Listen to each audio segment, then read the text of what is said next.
Just think about it for a second. Imagine waking up and having more money than you did when you went to bed. No extra work, no side hustle, just cash flowing into your account. Sounds like a total fantasy, right? But it's actually a very real financial strategy. And the key to that dream? It's something called dividend investing. So, over the next couple of minutes, we're going to break down what dividends are, how they create this passive income, and how you can actually get started, even if you don't have a lot of money. All right, so let's get right down to it. The absolute basics. What in the world is a dividend? Well, think of it as your rightful share of a company's profits.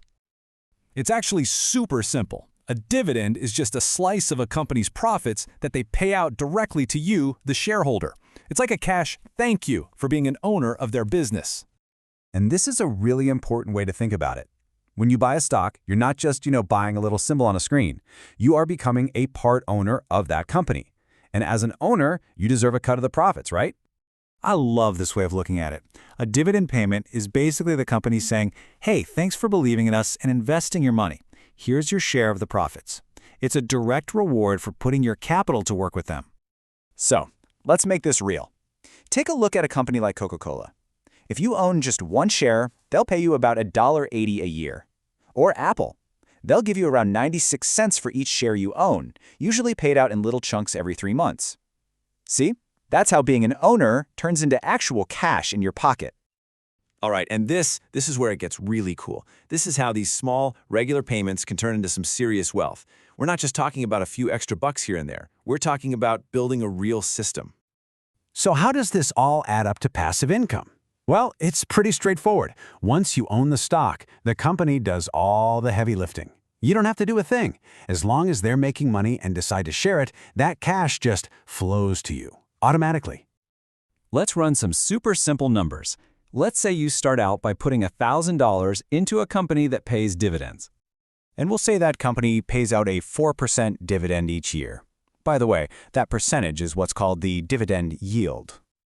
Okay, so the math here is easy, right? 4% of $1,000 is $40. That's $40 a year in passive income, just for owning that stock. Now, I know what you're thinking. $40? That's not going to change my life. But hold on, because this is where the magic really starts. The real secret sauce here is reinvestment.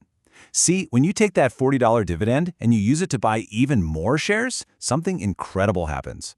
Because next year, you're not just earning dividends on your first $1,000, you're earning them on the new shares you just bought too. It's exactly like a snowball rolling downhill. It starts out tiny, but as it rolls, it picks up more and more snow, getting bigger and faster all on its own. That, my friends, is the power of compounding. Okay, so you get the idea. And now you're probably thinking, all right, I'm sold. Where do I actually find these things? Well, let's break down the 3 main ways to do it. First up, you've got your individual dividend stocks. We're talking about big, stable companies you already know, like Apple or Johnson & Johnson. Simple enough. Second, you can buy what are called dividend ETFs. Now think of an ETF like a prepackaged bundle. Instead of buying one stock, you're buying a basket that holds dozens, sometimes hundreds of different dividend stocks all at once. It's instant diversification. And third, there are REITs. That stands for Real Estate Investment Trusts. These are companies that own properties that make money. Think apartment buildings or shopping malls. And by law, they have to pay out most of that rental income to shareholders, which would be you.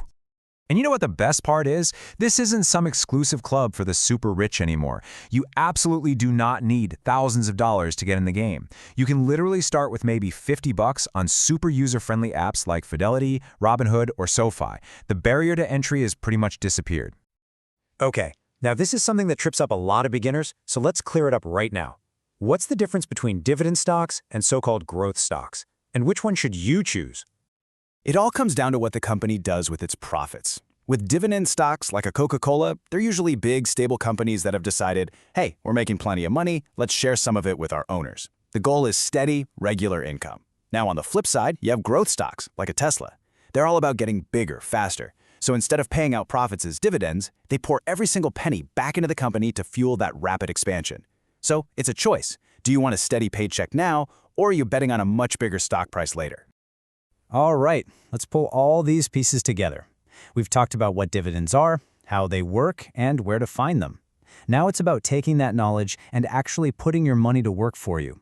this is the path to real financial freedom. Look, at the end of the day, dividends are the ultimate proof of this one simple idea. Your money can work way, way harder than you do. It's not a fantasy. Even small, consistent investments can, over time, grow into a serious income stream, all thanks to that snowball effect of reinvesting. And if you remember just one thing from all of this, let it be this. Time is your single biggest advantage. It's a secret ingredient for compounding. The sooner you start, the more time that snowball has to grow. The earlier you invest, the sooner your money starts paying you. So, I'm going to leave you with this one question. Your money can work for you 24/7 without ever getting tired or asking for a vacation. The only question left is, when are you going to let it start?